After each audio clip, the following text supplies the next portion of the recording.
I thought it would be interesting to see one of the pole laps for this season, and what better track than Mount Panorama, where Portis took his second pole position of the season, driving a Honda with a Logitech G920. The qualifying sessions in this league are short, so it would take some bravery to get pole position at a difficult track like this, with only a few laps to get it right. But Portis invested over 1,000 hours in Assetto Corsa Competizione, so he was in a good position to get it right, although he only expected to be in the top 4. He felt that Jones, Whitlock and Dan Shade could have taken pole, but it was actually Rasmussen that was the closest to him in this session, with Jones being 3rd fastest, Whitlock 4th and Dan Shade 5th. He had done over 5 hours of preparation for this particular round of the championship and was feeling confident going into qualifying and was very happy to take pole position. I think starting in first for the race would be important, getting away from any potential drama behind,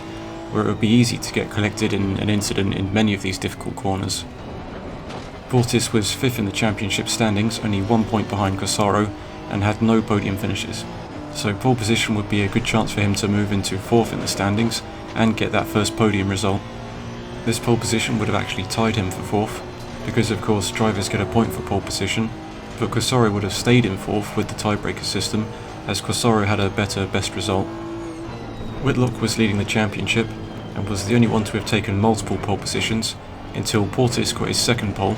and he must have been happy qualifying ahead of the championship leader. His pole position at Kyalami was converted to a 4th position result, and no doubt he was hoping to get into that top 3 this time around. He also took 4th at Spa, and had an average finishing position of 5th and 6th, so it was looking like he'd eventually get on the podium.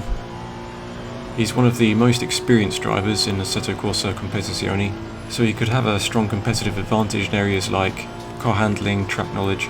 and with that I think you can stay out of trouble during the race, having confidence and consistency, and just knowing a lot of the details that could catch you out if you didn't have that experience. He was certainly warmed up, not having missed any of the previous 7 races of that season, and obviously has that passion and competitive drive to be there and invest the time into the competition.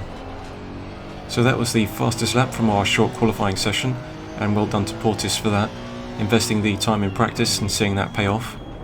Next up will of course be highlights from the race session, so we hope you'll join us for that.